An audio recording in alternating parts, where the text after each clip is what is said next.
예수님은 지금 벳세다에서 온 무리들과 가버나움 성전에서 대화를 하고 있고, 그 대화를 듣는 중에 가버나움 회당에 있던 유대인들이 불평하며 예수님과 거의 논쟁에 가까운 대화를 이어가고 있는 중에 있습니다. 벳세다에서 온 열심으로 주님을 따르며 스스로 제자라고 자처한 무리들이 예수님과 대화하는 중에 그 대화를 듣고 유대인들 중에 여러 사람들이 저가 요셉의 아들인데 어떻게 자기가 하늘에서 온 자라고 말하느냐라고 하면서 그 예수님의 말씀에 굉장히 불편한 기색을 드러냈습니다. 그리고 나서 이제 그 유대인들과 예수님이 대화하는 중에 예수님이 자기의 살을 먹는 자는 영생을 얻는다, 이 말씀을 또 선언하실 때 그 유대인들은 그 말씀으로 인해서 굉장히 불평한다라고 하는 것은 뭐냐면 예수님의 말씀을 인정할 수 없는, 그리고 오히려 좀 대적하는 느낌이 더 많은 이런 말을 내뱉게 됩니다. 예수님은 그렇게 예수님의 말을 인정하지 못하고 오히려 불평하며 오히려 저항하듯이 대항하듯이 말하는 유대인들에게 내 말은 이런 거야 라고 설득하시지 않고 오히려 더 복음에는 복음으로 드러내십니다.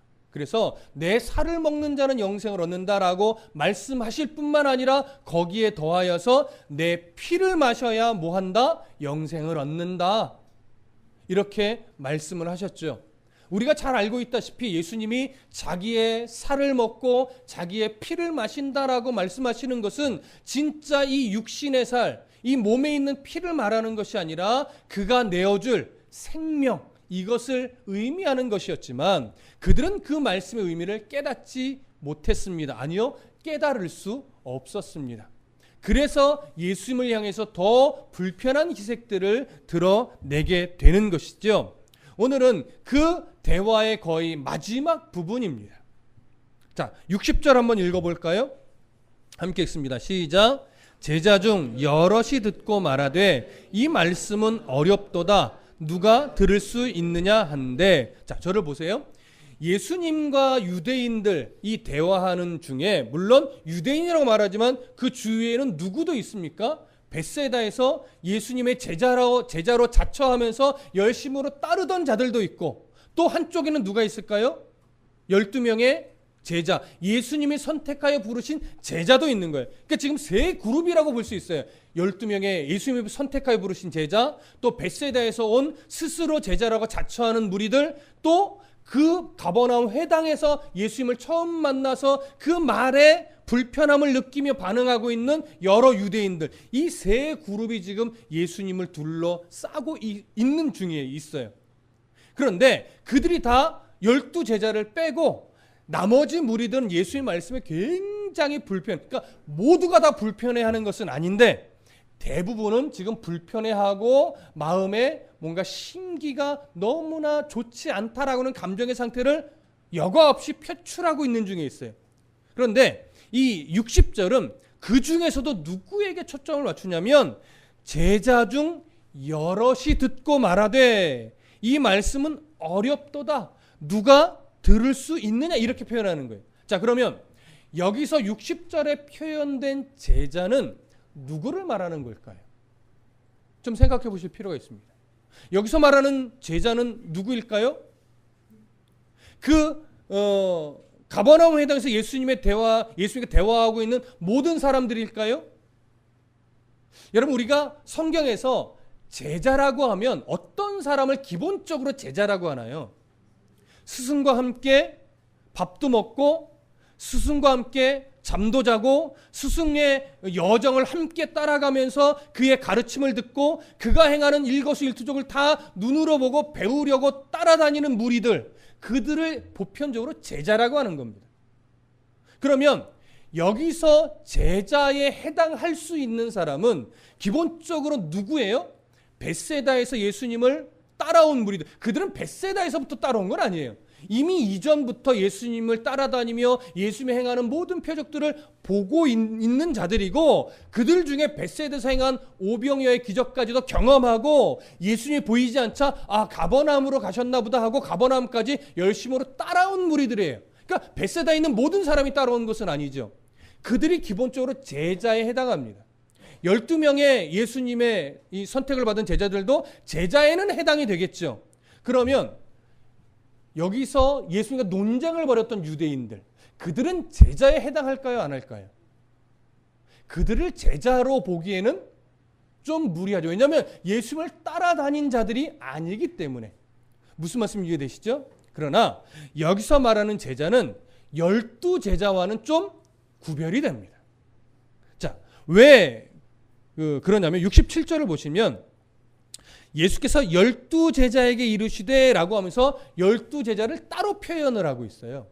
그러니까 이 60절에서 말하고 있는 제자에는 12제자는 좀 구별되어서 포함이 되지 않고, 그렇다고 해서 논쟁하던 유대인들은 예수를 따르던 자들이 아니기 때문에 또 제자의 범주에 넣기는 어렵고, 그래서 벳세다에서부터 따라온 열심으로 제자를 자처하며 예수님을 따르던 그 무리들, 그들이 여기에 속하는 것으로 여겨집니다. 그런데 그렇게 따라온 모든 사람이 아니고 그 중에 몇 명이요? 여럿이.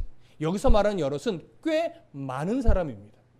벳세다에서부터 예수님을 따라다니던 사람들 중에 꽤 많은 사람이 뭐라고 표현하냐면 이 말씀은 어렵다. 여럿이 듣고 말하되 이 말씀은 어렵다 이렇게 표현합니다. 자, 그러면 어렵다. 어떤 의미일까요? 이해가 안 된다. 이런 의미로 여겨지기 쉽습니다. 그런 의미가 없는 것은 아니지만 여기서 이 말씀이 참 이해가 안 된다라고 하는 의미로 받아들이면 이 표현이 갖고 있는 뉘앙스의 절반밖에 이해를 못하는 겁니다. 여기서 말하는 이해가 안 된다라고 하는 말은요, 어떤 의미냐면 그 예수님이 하신 말씀이 거슬리고 반감이 일어나는 거예요. 그러니까 감정 상태가 매우 상하는 그런 말로 받아들이는 거예요. 그러면 감정이 확 상해버리니까 예수님의 말씀이 어떤 의미인지 이해하고 싶은 마음이 들까요? 안 들까요? 그때부터는 들지 않는 거예요. 그냥 감정이 상해버리고 거슬리는 거예요. 그러니까 이제 어떤 말을 해도 그냥 불편하게만 여기고 그 말씀에 계속 반대적인 느낌만 갖게 되는 거죠. 이 어렵다라고 하는 말은 그런 의미입니다. 단순한 이해가 안 된다 이런 것이 아니고 뭐야? 아닌데? 기분 나빠. 감정이 상한데? 이렇게 지금 굉장한 부정적 의미로 반응하는 거예요. 자, 그러면 이들이 왜 예수님의 어떤 말씀에 이토록 감정이 상해버린 걸까요? 여러 가지를 우리가 이야기할 수 있지만 이 앞의 대화 내용 중에 대화하는 무리들의 마음을 불편하게 만들어서 불편해졌다, 논쟁을 했다 이런 표현이 있는 내용만 좀 찾아보면 첫 번째는 뭐냐면 예수님이 스스로를 향해서 뭐라고 표현했어요? 나는 하늘에서 내려온 떡이다 라고 표현했죠. 그 표현을 하자 무리들이 뭐라고 반응해요? 불편하다 이렇게 반응을 했어요. 불평한 거예요. 불평하다 이렇게 반응을 하죠. 자, 이건 어떤 의미예요? 이미 이 말씀에 그들이 충돌이 일어나는 거예요. 또 하나 어떤 말씀에 또 이들이 불평하면서 서로 논쟁한 적이 있었죠. 내 살을 먹고 내 피를 마시는 자는 영생을 얻는다. 율법적으로도 말이 안 되는 거예요. 그래서 또 그들의 불평이 일어나는데 이 말씀에 대한 이해가 또 서로 다르니까 예수님과 이때는 논쟁하지 않고 누구랑 논쟁해요? 서로 논쟁을 했었죠. 그래서 크게 보면 이 두 가지의 표현이 이들을 불편하게 만들고 이들의 감정을 상하게 만드는 거예요. 그러니까 예수님 말씀하셨던 이런 말씀들이 일단 뭐와 다르냐면 메시아에 대한 기대, 자기들이 가지고 있는 기대와 너무나 다른 거예요. 그리고 또 그들이 가지고 있던 율법적 지식과 너무 다른 거예요. 또 뭐가 다르냐면 그들이 행해오던 율법적 전통과 너무 다른 거예요. 그래서 충돌을 일으키다 보니까 예수의 말씀이 정말 무슨 의미일까를 살펴보기도 전에 감정이 확 상해버려서 이제는 도대체 무슨 의미일까를 알아보기보다는 예수님이 틀렸어. 뭐 이래 뭐 저래 라고 하는 반응이 그들의 마음속에서부터 확 일어나게 되는 거예요. 그래서 예수 60절의 말씀을 보면 이 말씀은 어렵도다 누가 들을 수 있느냐 이렇게 표현하는 거죠. 여러분 누가 들을 수 있느냐라고 하는 건 어떤 의미겠습니까? 누가 그 말을 인정하겠느냐? 누가 그 말씀대로 살을 먹을 수 있겠느냐? 누가 그 말씀대로 예수의 피를 마실 수 있겠느냐 하면서 그 말씀이 가지고 있는 의미를 찾아내는 것이 아니라 이제 그 말씀 자체에 그냥 노골적으로 딴지를 걸고 노골적으로 충돌을 일으키고 노골적으로 싫다라고 표현하게 된 겁니다. 여러분 무슨 의미인지 이해되십니까? 여러분 이게 오늘날도요. 여러분들이 목회자와 성도 간에 이제 설교를 전하고 들을 때 목회자와의 사이가 불편하지 않으면 하나님 말씀을 전할 때 모두가 다 아멘으로 받아요. 웬만하면. 제가 정말 이단적인 말을 하지 않는 이상 하나님의 말씀을 전할 때 예를 들어 좀 덜 세련돼도 때로는 좀 재미없어도 아멘으로 받을 준비가 되어 있단 말이에요. 근데 어떠한 자그마한 일이든 어떤 상황으로 해서 저와 좀 껄끄럽게 되면 제가 어떤 말을 전하든지 그 말씀의 의미를 들으려고 애쓰기보다는 에이 뭐야? 오늘은 왜 이렇게 재미없어? 오늘은 왜 이렇게 길어? 하면서 말씀을 들으려고 하는 것이 아니라 자기에게 불편하게 여겨지는 상황만 계속 돌출하는 거예요. 오늘은 목사님이 요 단어 틀리셨네? 이런 것만 듣는 거예요. 여러분 제가 저번 주 오후 예배에요. 사울의 궁을 기브온이라고 했어요. 아시는 분은 아시죠? 기브아가 맞아요. 그런데 저와의 관계가 껄끄러우면 아이고 오늘 목사님 또 틀리셨네. 아이고 내 저럴 줄 알았어. 이렇게 나가는 거죠. 근데 관계가 껄끄럽지 않으면 어떻게 해요? 그냥 이해하고 스스로 기브 안 돼? 기브온이라고 하셨구나. 괜찮아. 이 정도쯤이야 뭐. 이렇게 가는 거예요. 예수의 말씀이 자기의 감정과 자꾸 부딪히고 충돌을 일으키니까 어느 때부턴가 그냥 감정이 상해버려서 저게 어떤 의미일까를 찾기보다 그냥 싫은 거예요. 그냥 충돌을 일으키는 거예요. 지금 이들의 감정 상태가 현재 이래버리니까 누가 저 말씀을 받을 수 있느냐? 누가 저대로 하겠느냐? 이건 뭐예요? 예수님이 틀렸다라고 하는 거죠. 지금 그렇게 이들의 마음이 확 부정적으로 현재 바뀌어 버린 겁니다. 자, 61절과 62절을 이어서 보겠습니다. 시작.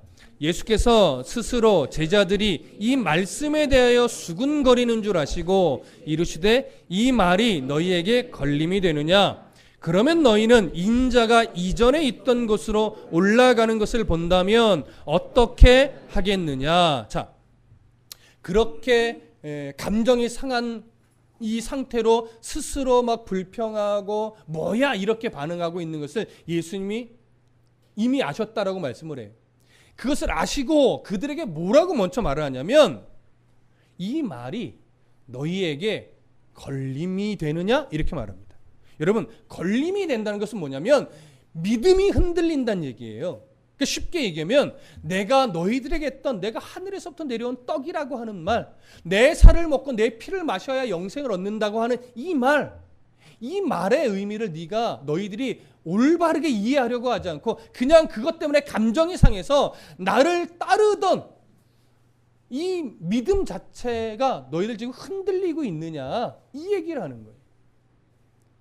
흔들리면 된다는 거예요? 안 된다는 거예요? 사실 안 된다는 거죠. 근데 그들은 지금 뭐 한 거예요? 흔들리고 있는 거예요. 너희들이 지금까지 나를 따르던 이 노력 자체, 나의 표적을 보고 내가 행한 이적들을 보고 저분이 혹시라고 가졌던 또 나를 왕으로까지 섬기려고 했던 이런 믿음이 너희들이 그 말 한마디 때문에 지금 흔들리고 있는 것이냐? 이걸 얘기하는 거예요. 자, 흔들리는 게 옳다는 거예요? 옳지 않다는 거예요? 옳지 않다는 거예요. 자, 그래서 이 말이 너희들의 믿음이 흔들릴 만큼 걸림이 되는 말이더냐라고 하면서 자, 62절에 정말 중요한 말을 해요. 62절 함께 읽어볼게요. 시작. 그러면 너희는 인자가 이전에 있던 곳으로 올라가는 것을 본다면 어떻게 하겠느냐? 자, 저를 보세요. 이게 굉장히 중요한 말인데 너희는 인자가 이전에 있던 곳이라고 표현하잖아요. 그럼 인자는 예수님이잖아요. 이전에 있던 곳은 어디입니까? 하나님 나라죠. 그러면 이전에 있던 곳으로 어떻게 하신대요? 올라간다면 이렇게 표현해요. 그러면 이 인자가 이전에 있던 하나님의 나라로 올라간다는 이 올라간다는 표현이 부활 후에 승천을 의미하는 걸까요? 아니면 그냥 지금 올라간다는 얘기일까요? 물론 둘 다 가정이에요. 그렇죠? 왜냐하면 부활 후에 승천이라면 아직 일어난 일이 아니니까 가정이에요. 곧 올라가겠다. 그러니까 앞으로 올라간다면 내가 이 땅에서 구속의 사역을 다 마치고 십자가에 죽어 완성하고 부활하여 승천하는 것을 너희들이 본다면 이런 의미가 되는 것이고, 그냥 지금 올라간다면 이게 무슨 의미가 되냐면 내가 너희들이 이 말씀으로 불편해한다면 내가 구속의 사역을 다 안 하고 지금 그냥 하나님의 나라로 올라가 버린다면 이런 의미가 되는 거예요. 여러분, 둘 중에 어떤 의미가 오늘 문맥에서 자연스러울까요? 근데 둘 다 크게 문제될 것 같지는 않죠. 예수님의 마음이 지금 어떤 마음 중심인지는 아시겠죠? 어떤 식의 시선을 갖든지 크게 문제는 되지 않습니다. 그런데 대부분의 학자들은 어느 견해를 선택하냐면 부활 후의 승천의 의미로 봅니다. 대부분의 학자는. 그런데 제가 이 본문을 연구하다가 유명한 강해 설교 중에 몽고메리 보이스라고 하는 유명한 강해 설교자가 있어요. 근데 그분은 이 부분을 조금 다르게 해석했는데, 바로 제가 두 번째로 설명드렸듯이 예수님이 지금 구속의 사역을 내가 포기하고 취소하고 하나님 나라로 올라가 버린다면 어떻게 하겠느냐, 이런 이해로 이 부분을 보신 거예요. 두 가지 시선 다 크게 문제가 안 되는데, 제가 이 두 가지 시선을 놓고 고민을 하다가 본문을 좀 원문으로 보니까 어떠한 내용이 있냐면 62절에서 인자가 이전에 있던 것으로 올라가는 것, 이것이 현재형으로 되어 있을까요? 미래형으로 되어 있을까요? 현재형으로 되어 있습니다. 그리고 본다면도 미래형이 아니라 현재형으로 되어 있습니다. 그러니까 내가 지금 현재적으로 내가 지금 올라가 버린다면, 올라가는 것을 너희들이 본다면 이렇게 되는 거예요. 이것이 현재형이라면 부활 후에 승천을 의미하는 것이 조금 더 옳을까요? 아니면 내가 구속사역을 취소하고 지금 올라가 버린다면 이라는 의미에 조금 더 가까울까요? 지금에 조금 더 가깝겠죠. 저도 그것이 옳다라고 여겨졌어요. 거의 95%의 학자들은 부활 후의 승천으로 봅니다. 그렇게 봐도 문제가 된다 안 된다? 안 된다. 전혀 안 된다. 그런데 예수님의 지금 이 마음은요, 제가 볼 때는 후자에 해당이 됩니다. 그래, 내가 지금 하늘에서 온 떡이라고 하는 것으로 인해 너희들의 마음이 불편해? 내 살을 먹고 내 피를 마시는 자는 영생을 얻는다는 이 말의 의미를 알려고 하지 않고 그냥 너희들의 감정이 상해서 이 말을 자꾸 거슬려서 걸림돌로 여기고 있어? 그래, 그러면 내가 지금 이 땅에 성육신한 이유를 취소하고 하나님의 나라로 그냥 가버린다고 너희들이 생각한다면, 그것 가버리는 모습을 너희들이 본다면 과연 너희는 누가 살릴 수 있겠느냐? 죄인된 너희는 누가 어떻게 살 수 있겠느냐? 이 물음을 하는 거예요. 그래서 여러분, 다음 구절 한번 보세요. 63절에 예수님이 무슨 말씀으로 이어지냐면, 살리는 것은 영이니 육은 무익하니라. 내가 너희에게 이른 말은 영이요 생명이라, 이런 말하는 거예요. 살리는 것은 누구래요? 성령이래요. 살리는 것은. 육은 뭐한대요?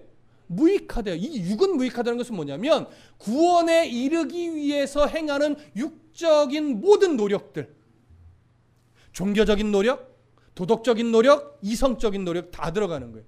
그 모든 노력으로 너희들이 아무리 열심을 내고 최선을 다한들 구원에 이를 수 있겠느냐라고 하는 거죠. 없다라고 하는 거예요. 너희들의 영을 살릴 수 있는 것은 누구밖에 없다? 성령밖에 없다 이거예요. 그런데 뒤에 보면 내가 너희에게 이른 말은 영이요 뭐래요? 생명이래요. 예수님이 그동안 지금까지 너희들에게 해준 말은 영이요 생명이라는데, 영이요 생명이라고 표현한 이유가 뭘까요? 예수님이 행하신 모든 말이 영이고 생명이래요. 이 말은요, 쉽게 얘기하면 이겁니다. 성령의 은혜가 없으면 성령이 깨닫게 해주시는 이 은혜가 없으면 사람의 노력으로는, 사람의 열심으로는 예수의 말씀을 도저히 이해할 수 있는 말이다, 이해할 수 없는 말이다? 이해할 수 없는 말이다.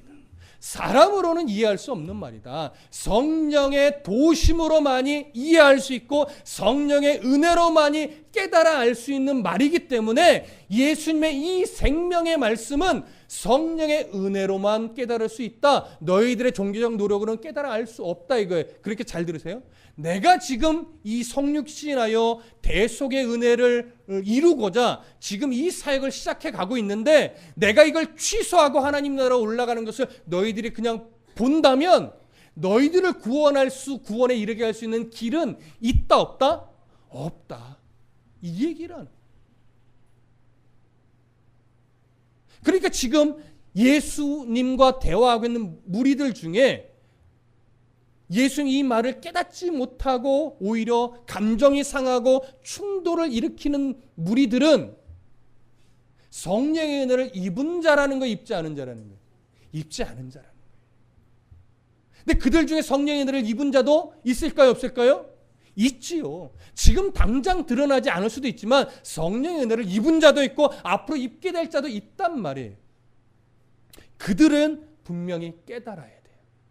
성령의 은혜로 말미암아 예수님의 이 말씀들이 어떤 의미인지를 깨닫고 구원의 소망 가운데 하나님 나라 백성으로서 삶을 앞으로 살아가야 한다라고 하는 것이지. 이것이 바로 62절에서 그러면 너희는 인자가 이전에 있던 것으로 올라가는 것을 본다면 어떻게 하겠느냐라고 하는 말씀에 담겨진 예수의 마음입니다. 그리고 그 모든 예수의 말씀을 깨달아 알 수 있는 자는 종교적으로 열심을 내는 자도 아니고 도덕적으로 깨끗하게 살아가는 자도 아니고 이성적으로 뭔가 판단하여 이것이 옳아라고 하고 자기 판단을 믿는 자도 아니라는 거예요. 이 땅에서 어떤 삶을 살아가든지 간에 성령의 은혜를 덧입은 자만이 예수님의 행하신 일들, 가르치신 말씀들을 깨닫고 하나님의 은혜 안에 머물 수 있는 자라고 하는 것, 이것을 오히려 그냥 그들 앞에 선언하는 거예요. 가르쳐주는 게 아닙니다. 설명하는 것도 아닙니다. 그냥 선언하는 겁니다. 자, 이어지는 말씀 봐볼까요? 64절 함께 읽습니다. 시작. 그러나 너희 중에 믿지 아니하는 자들이 있느니라 하시니 이는 예수께서 믿지 아니하는 자들이 누구며 자기를 팔 자가 누구인지 처음부터 아심이라. 예수님은 너희 중에 믿지 않은 자들이 있다라고 하면서 구분을 시키세요. 이 말은 너희들이 이 말을 인정하지 못하는 것 다 이유가 있다. 어떤 이유예요? 하나님이 너희를 예수께로 보낸 자가 아니어서 그렇다. 또 다른 말로 하면 성령의 은혜를 너희들이 아직 입지 못해서 그렇다라고 알려주는 거예요. 근데 사도 요한이 이 부분을 써내려가면서 부연 설명을 하나 더 합니다. 어떻게 설명하냐면 이는 예수께서 믿지 아니하는 자들이 누구며 자기를 팔 자가 누구인지 처음부터 아시기 때문에 이렇게 말한 것이다 라고 하면서 뭘 지금 강조하여 드러내요? 예수님의 신적 전능함, 이것을 오히려 더 강조하여 드러낸 거예요. 그러니까 예수님이 지금 이들을 밝히 깨우칠 만한 능력이 모자라서 이런 대화를 하는 게 아니라는 거예요. 예수님이 지금 그들을 설득할 수 없어서가 아니라 여기서 드러내는 건 하나님이 선택하여 성령의 은혜를 받은 자와 하나님의 선택을 받지 못하고 자기의 이성과 자기 판단과 자기 경험에 매인 자의 차이를 지금 보여주는 거예요. 그래서 65절까지는요, 사실은 어떻게 구분이 되냐면 65절까지는 예수 성령의 어떤 은혜를 덧입지 못하고 자기 판단, 자기 경험, 자기 이성으로 반응하여 나타나는 그런 사람들의 모습과 66절 이하부터는 성령의 은혜를, 하나님의 선택을 받아 하나님의 자녀가 되어 이미 그 영이 살아난 자, 그들이 어떻게 반응하는가를 지금 대조시키며 나타내는 거예요. 66절부터는 다음 시간에 우리가 살펴볼 겁니다. 자, 그래서 하나님의 전능하심을 지금 강조하여 드러낸 것이고요. 마지막 65절을 읽어보겠습니다. 시작. 또 이르시되 그러므로 전에 너희에게 말하기를 내 아버지께서 오게 하여 주시지 아니하시면 누구든지 내게 올 수 없다 하였노라 하시니라. 자, 여기서도 정확하게 드러나지만 지금 예수님은 예수의 말씀을 이해하려 하지 않고 오히려 감정이 상하여 충돌하고 있는 이들을 설득하려 하시지 않고 있습니다. 계속해서 선언만 하고 있어요. 65절도 정확하게 그러므로 전에 너희에게 말하기를 내 아버지께서 오게 하여 주지 아니하시면 누구든지 내게 올 수 없다 하였노라. 그래서 너희들이 지금 내 말씀을 이해하지 못하고 오히려 충돌하고 있는 것이다 라고 선언하는 거죠. 그러나 이 선언마저도 그들은 어떤 의미인지 제대로 이해할까요? 못할까요? 이해하지 못합니다. 여러분, 사람을 살리는 것, 사람을 구원에 이르게 하는 것, 예수님을 믿게 만드는 것, 사람의 노력으로 될까요? 안 될까요? 노력으로 안 됩니다. 여러분들이 열심히 노방전도 한다고 사람이 구원에 이를까요? 이르지 않을까요? 이르지 않습니다. 자, 그러면 전도할 필요가 있나요? 없나요? 그렇다고 없는 건 아니죠. 전도할 수 있도록 삶을 살아가는 것, 전도자의 모습으로 살아가는 것 필요합니까? 필요하지 않습니까? 필요합니다. 왜냐하면 하나님이 사람을 살릴 때 누구를 통해서 살려가요? 사람을 통해서 살리시기 때문에 그렇습니다. 이게 이 구별이 왜 중요하냐면 우리가 말 잘해서, 우리가 친절해서, 우리가 전도해서 사람이 살아나는 것 아니지만 하나님은 우리의 친절과 우리의 전도함과 우리의 삶의 모습을 통해서 하나님이 한 사람을 변화시키기 때문에 그래요. 그러니까 누군가가 믿음의 사람이 됐을 때 내가 키운 사람이야 라는 느낌으로 말할 수 있어요? 없어요? 없어요. 저 사람 내가 전도해서 구원에 이르게 했어 라고 교만한 말을 하면 돼요? 안 돼요? 하나님이 우리를 통해서 그를 교회로 인도하여 말씀의 은혜를 성령이 덧입게 하여 구원의 백성이 된 것이지, 내가 열심히 전도해서 구원에 이르게 한 사람이야 라고 말하는 것은 무진장 뭐한 표현이에요? 교만한 표현입니다. 그래서 우리는 끝까지 겸손해야 되는데, 나를 통해서 여러 사람이 교회로 와서 하나님을 알게 되다 보면 점차 누가 전도했다라고 하게 돼요? 내가 전도해서 이렇게 많은 사람을 내가 전도했어요 이렇게 자꾸 표현하게 된단 말이에요. 무슨 의미인지는 알지요. 그러나 그게 자칫 경계선을 넘어가 버리면 나의 교만으로 바뀌어지는 거예요. 그 경계선을 무지하게 조심해야 돼요. 목회자도 설교자도 마찬가지입니다. 여러분, 목회자가 설교를 잘해서 여러분들이 은혜 받는 걸까요? 아니죠. 성령 하나님이 여러분들의 심령 가운데 은혜를 주셔서 목회자의 설교를 통해서 여러분들에게 은혜가 되는 것이지, 설교자가 말을 세련되게 논리적으로 잘 풀어서 설명했기 때문에 은혜가 되는 것이 아닙니다.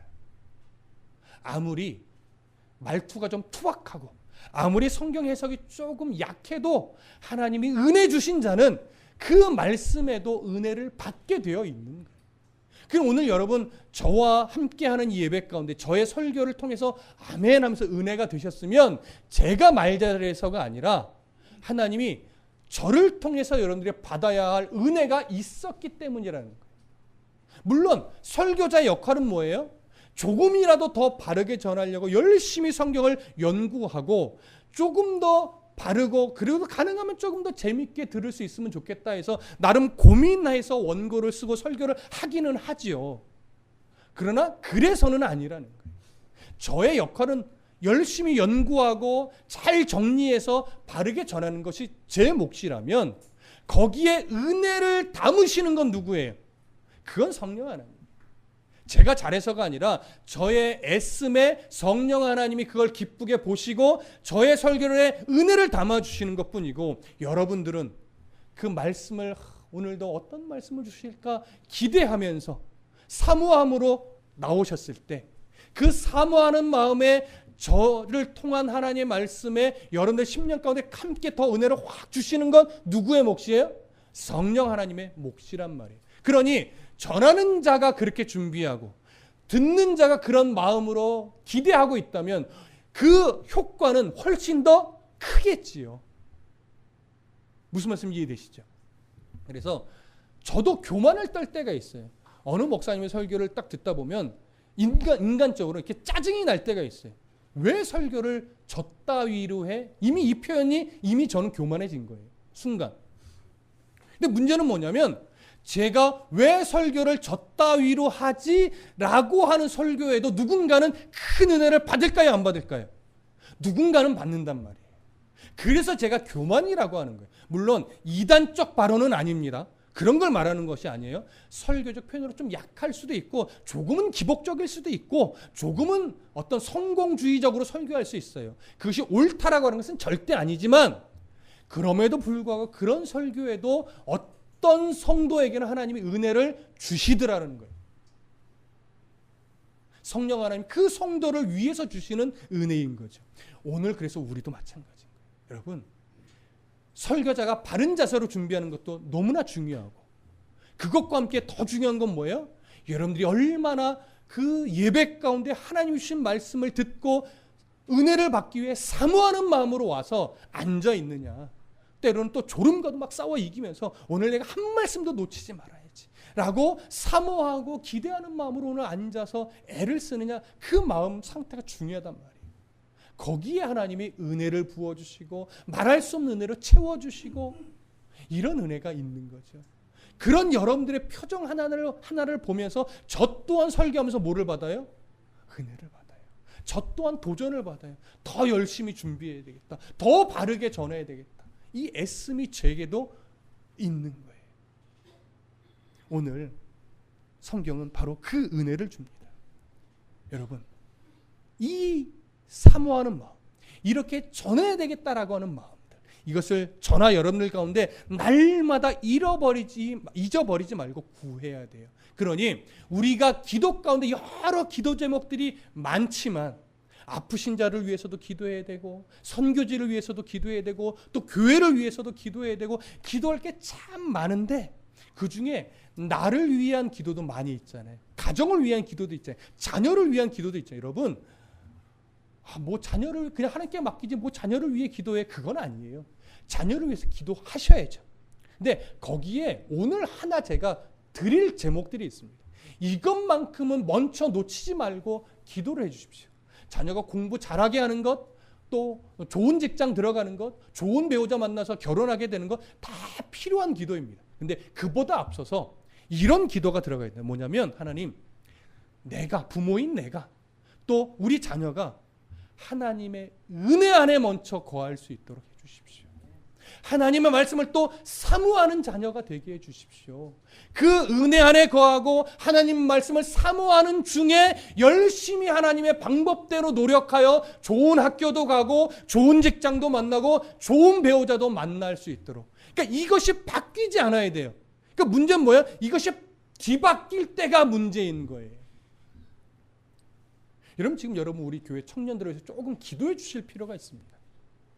뭐냐면 우리 교회에 나오는 청년들이 정말 하나님을 사랑해요. 그걸 제가 대화하고 만나면서 깊이 느껴요. 그게 얼마나 감사한지 모르겠어요. 근데 지금 어떤 경계선에서 지금 놓여 있냐면 삶이 너무 바빠요. 또 일이 너무 바쁘다 보니까 주일에 나오기가 어려운 상황이 참 많습니다.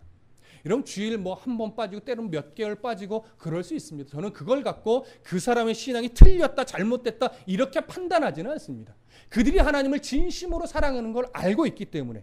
근데 그것은 문제가 아닌데 자칫 이 경계선에서 일이 하나님을 사모하고 은혜 안에 거하고 말씀 앞에 나오는 것보다 자꾸 더 우선시 되다 보면 어느 순간 신앙이 약간 병들 수 있어요.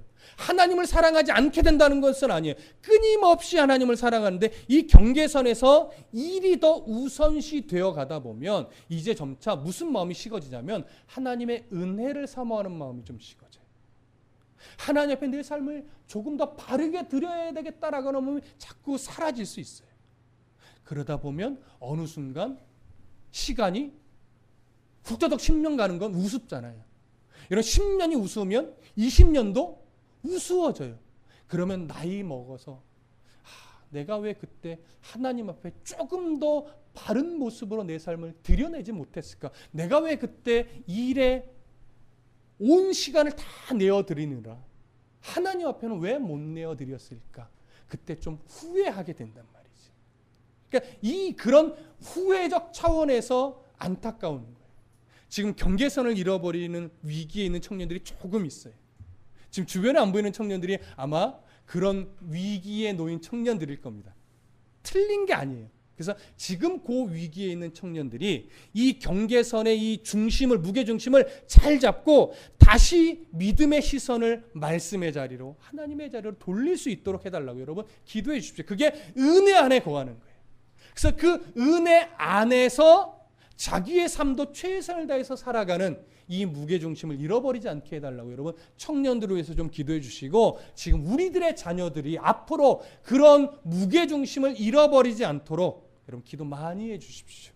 성령의 은혜만이, 잘 들으십시오, 사람의 말이 또 안 돼요. 성령의 은혜만이 그들을 바꿀 수 있어요. 성령의 은혜만이 그들의 시선을 하나님께로 돌릴 수 있어요. 여러분 목회자의 말도 사실은 잘 안 됩니다. 그래서 끊임없이 우리 교회 청년들을 위해서 기도해 주십시오.